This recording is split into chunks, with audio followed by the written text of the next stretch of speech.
It's the Open Bedroom Doors Clip Show. I'm Angela Skirtu, and I open bedroom doors.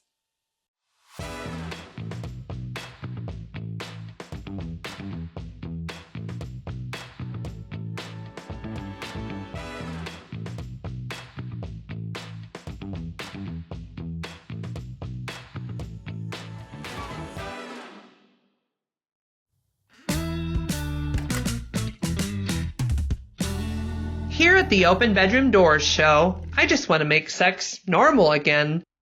In my show, I teach couples how to have healthy conversations about sex. In a world where love gets lost in busy schedules, one woman dares to save intimacy, one bedroom at a time. Couples everywhere deserve connection, fun, and freedom, but something sinister is slamming doors shut on their desires. No one shall pass through my bedroom door without shame, silence, and stress. Not on my watch, LockJaw. Time to start the show. Can Action Angela break through Lord LockJaw's grip on passion? Or will couples stay locked out forever?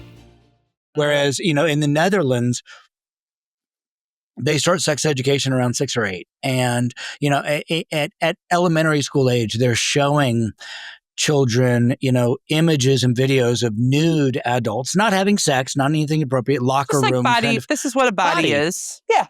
And those children and young people in those societies get sexually abused less because they don't keep it secret.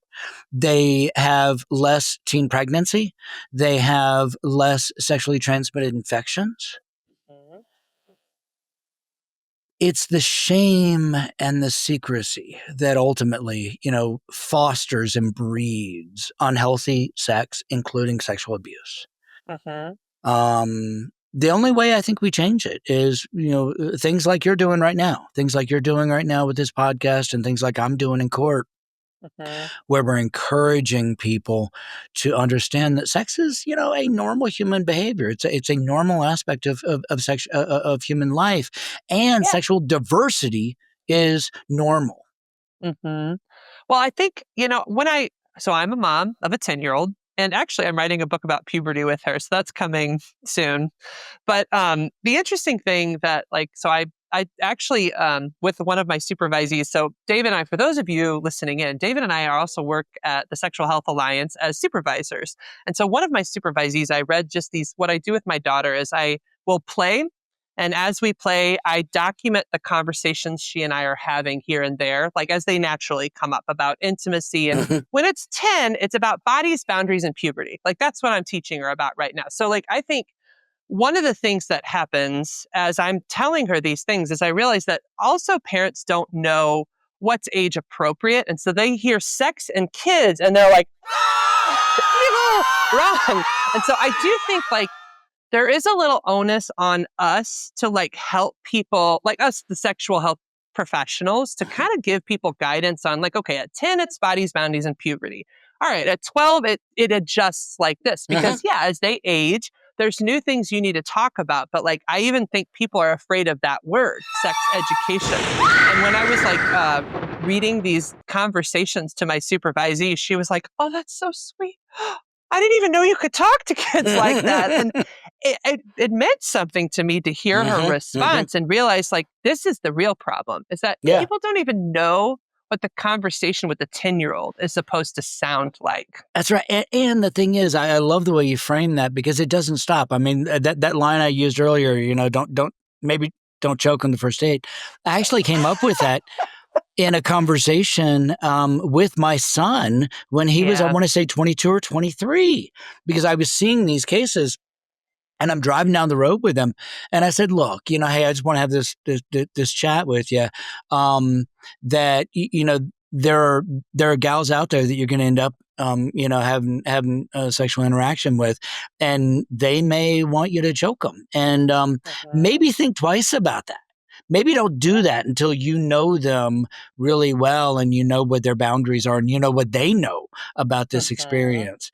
Because there's a lot of trust that it goes both ways here. And we have to learn how to navigate that, but we're not teaching people.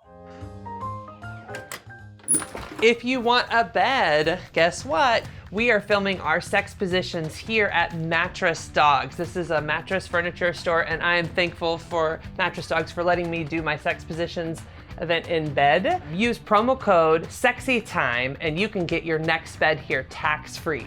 We're always looking for sponsors. So if you would like to become a sponsor for the show or for the sex position segment, please go to openbedroomdoors.com and check out our sponsorship page. And we will, if you become one of our sponsors, we'll even let you pick the position. Just when lovebirds think they've found their groove, I tighten the hinges of insecurity and slam them into silence. You can't scare people into shutting down, LockJaw. With tools like communication and curiosity, I'll break your hold. We'll see about that. Couples won't know whether to talk or walk away. will action Angela's wisdom keep the spark alive? Or is the bedroom doomed to squeaks and slams? What are some things? So we're talking about friendship, and one of the aspects of friendship is how you treat each other. And so I'm curious, even like day to day, what would you say to couples about how to be intentional about how you treat one another? So let me give you one of the examples of things that it's a little thing, it's thoughtful, and it lets me know that he understands me. I'm currently working through trauma from childhood. And one of the things, a lot of things that he's learning now, he didn't know in the beginning, but he knew there were some things that, had happened. Yep. And as a result of that, when I sleep at night, there's some part of my body touching him. And he works shift work. He gets up at 4 a.m. when he's on days. And when he gets up to go to work, he takes his pillow and he pushes it against my back so that there's still pressure against my back when he gets up. So it's little things like that because he knows that I need that pressure against me to be comfortable. Those types of things, just little thoughtful things. So when I wake up, I know that he thought about me as he's getting ready to go to work. We text throughout the day. Yeah. I've never felt that pressure of I've got to get home and have dinner ready and waiting for him. There's always been a partnership and shared responsibility. There's always been mutual respect for each other as teammates and partners in our relationship, in our household and parenting. Yep. And so those things, it's just a natural throughout, like we work to try and make things easier for each other. Mm-hmm. And it's usually little things throughout the day. That's one that sticks out to me. Yeah. And also just simple things. Like I would get in her car sometimes and, naturally, I think it's all you women have a plot out for us men, but you just leave that gas meter just all the way down. The light is there for a reason. The light comes on and I'm like, oh shit, I can't. When the light comes on, that's when it's time. I'm so nervous when I see my light come on. I'm like, Margaret, that's one thing he wants you to do for more consideration, FYI. But I will say this, I have no problem because, there again, I'm a man, so I'm thinking from a safety standpoint, let me go ahead, even though I don't want to. I'm going ahead and put some gas in the car because what I don't want to do is being at a gas station, something happened, you know what I'm saying? So trying to create the level of safety at that point. So sometimes I, put gas in the car and she doesn't even know it. I won't even say anything. I'll just put it in there. She might text me next bill. Thank you for my gas, The light is there for a reason. Yeah, the light is there, but my God. And for those who don't know, when that light stays on for a long period of time, you can wear your fuel pump out. I just want to say that. It's very important for everybody to know that. Tonight, the battle for the bedroom takes a dangerous twist. I've reinforced my barriers with doubt, fear, and laundry piles. Try to get past that, Action Angela. Dirty socks, please. I've seen worse. Love thrives when couples prioritize play, even with chaos around them. Why won't you just shut the door, woman? But the door grows stronger. Can Angela's insights overcome the weight of neglect? Well, just bringing up like a population where I could see this being difficult is in the autistic population, right? Because at times they can be a bit rigid. You know, love all my autistic listeners. I have many in my family.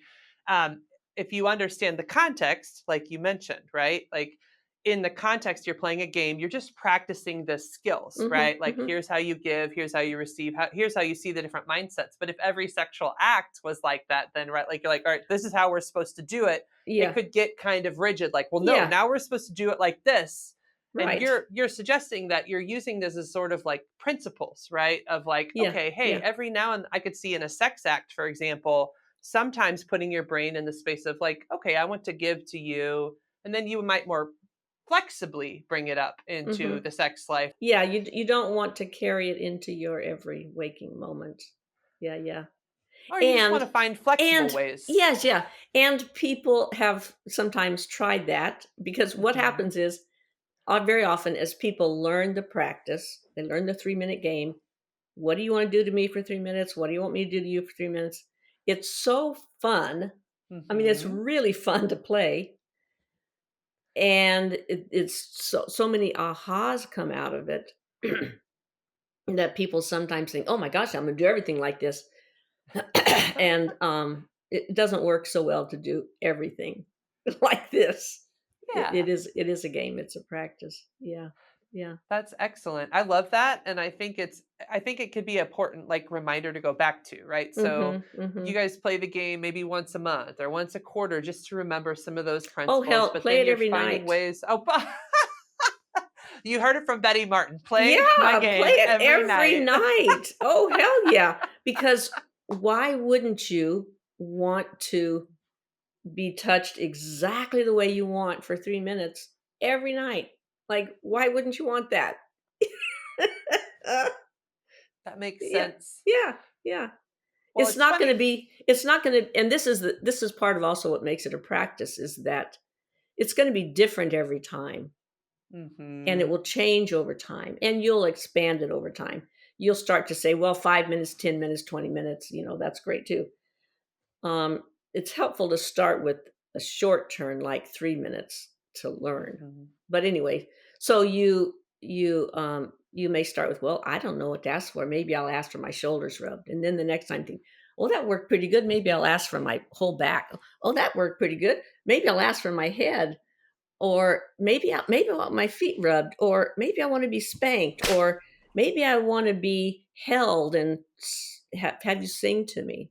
Maybe I want to be fed a ripe strawberry, and your repertoire starts to expand. Or maybe I want to run across the room and have you chase me and rip my shirt off. Well, that sounds fun. Yeah. I mean, so your repertoire as you start to ask for things and it works. Oh my gosh, I got this thing I wanted. Holy shit.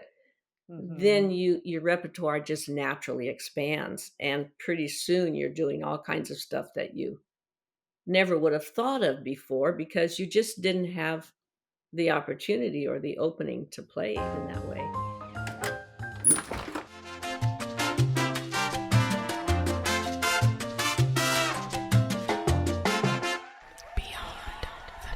Are you ready to take your sex life beyond the bedroom? You want to spice things up and have a little fun? Come join me for my couples retreats. We are taking open bedroom doors to exotic locations. and introducing you to fun, sexy new ways to intimately connect with your partner. In a beautiful location, surrounded with serenity, warmth, connection, that beachy vibe. This retreat is your opportunity to say, nope, I'm leaving the kids and work at home, and we're gonna go to a place where we focus on us. We slow down, we get into our sensory experience, and I just want you to ignite your sex life and learn how to really take your sex life from 0 to 100. I'm Angela Skirtu at openbedroomdoors.com, and I hope to see you at my next retreat. Join me for my next couples retreat on October 24th through 26th at Camden on the Lake Resort. I hope to see you there. That's too spicy. Well, guys, on the Open Bedroom Doors show, we often have content that's a little too spicy for your typical social media platforms. So for those of you who are like, I love everything Angela Skirtu and I want to know all the spicy details, we actually have a space where we put the uncut shows, and it is at patreon.com/openbedroomdoors. So you can subscribe to that channel and get all the behind the scenes, all that spicy stuff that I wasn't able to put in the show. That's too spicy. So I hope you can join me at patreon.com/openbedroomdoors. Keep in mind, that is how you support me. So it is a subscription channel where you have to pay to subscribe, but you are becoming a supporter of me and putting out this awesome content as a result. So please join me for those spicy, spicy things. Every villain has a weakness. An action Angela may have just found LockJaws. You hide behind shame and silence, but your hinges squeak when couples embrace honesty. That's your weakness. No! If they communicate openly, I'll come unhinged! Exactly. When people laugh, touch, and connect, you lose power. Will the truth set couples free? Or will LockJaw lock them out forever? So I joke with my patients that, when I'm explaining this ahead of time, it's like, yes, we're going to get the gynecologist view here, and that there's no hidden stirrups, there's nothing, but I am going to ask them to their comfort level to undress from the waist down. I'll lay down on the back, covered up with a sheet, and I'd put gloves on, and I'm going to examine the pelvic area here, okay? So we first do an examination looking at where everything's resting. So where's the clitoris resting compared to the urethra, compared to the vagina and the anus? Like, is everything really descended, or is it really kind of sucked up and in and tight? And then with their permission, I've got, my gloves on, and I've got lubricant on one finger, and I'm placing the finger at the vaginal opening here. And I'm assessing this first layer of muscles here. So I'm applying gentle pressure to see how much stretch and give there is, how well that moves. Are they reporting any pain? Especially if they've had an episiotomy or they tore, naturally that's typically going to happen down low here. So I'm assessing if that scar tissue is moving well and that. So making sure that's moving and that. And something you do too that I think will help people to hear is you communicate, hey, I'm going to be doing is that okay? You use consent language. So all kinds of things to help people feel safe and comfortable while you're doing it. It's something I've always known about, like, from behind the scenes. I'm like, why I like to refer people to you, Brooke, is that they've told me, they're like, oh, she was really helpful. She slows the process down. She asks, she lets me know what's happening. So she's not just, you're not just digging in there, but you're like gentle and thoughtful. So we first have this conversation when the person is fully clothed, sitting in a chair. And I explain everything to them. And I let them know that we go to their comfort level. I have worked with women who have been victims of sexual abuse and trauma. And we may never get to the unclothed part in that first, second, third, fourth visit. So you also follow their timing. So we meet the patient where they're at. The gold standard for assessing the pelvic floor muscles is similar to a gynecological examination, where I would be inserting a finger. But for someone who's had sexual trauma, that might be way down the road. And we might be starting with, can you tolerate if I touch on your thigh? Because that might just be so much for them. Okay. Well, and on the back end, so she has her own practice, I have my own practice, but on the back end, there are people who do therapy with me for a time before coming to you, because they know what the process is, they're aware what's going to expect, And they're still just terrified. And on the flip side, we have patients who do the physical work with us and get to the point where they can tolerate penetration that's, roughly the size of their partner's penis or that. But they're like, yeah, Brooke, the idea of having actual sex with my partner is terrifying, or I just don't know how to initiate that anymore. I was like, oh, I have the person you need to go talk to. And they've got the physical clear, but mentally they're like, but so like it's a back and forth. So sometimes they start with you and come our direction, and sometimes it's vice versa, because we just, again, you got to meet the person with where they're at with it and seeing how that works. The moment we've all been waiting for. Action Angela versus Lord LockJaw, once and for all. I am the barrier between people and passion. You cannot defeat me. Watch me. With knowledge, fun, and a little courage, anyone can break through you. No! If couples open up, my reign of closed doors will end. Can our hero finally fling LockJaw wide open? Or will his hinges hold? A lot of people told me like how my marriage is gonna suck because we had a baby. And I just refuse to accept that. Like, yeah, this is gonna be hard. Like I accept that I don't even know what I'm in store for, but I made it a point to want to work on the marriage and the intimacy aspect beforehand.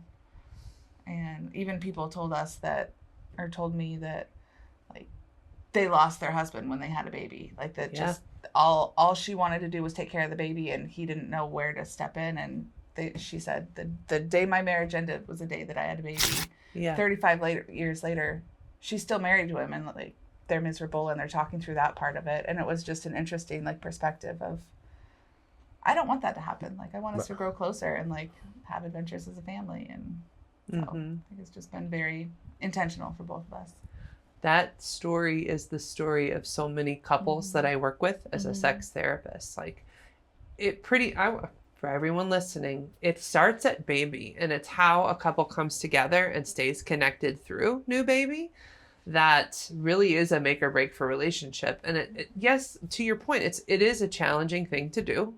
Because it kind of lasts for 20 years plus, and then the baby kind of like, I mean, they still sometimes hang out in your basement, so like maybe longer than that. Let's be real, it's forever. Like you make this life choice that changes forever, but how you stay connected, how you prioritize each other and make each other important still is the make or break. So it's not that the baby is this big cock block that like ruins your life. It's how you connect over baby or disconnect over baby. And those decisions, those little mini decisions they have big impacts. And I just have to say, it was really sweet when he talked for you to have these experiences, because something that a lot of people here are also probably surprised about is that you guys have been together for 15 years and she's going, woo.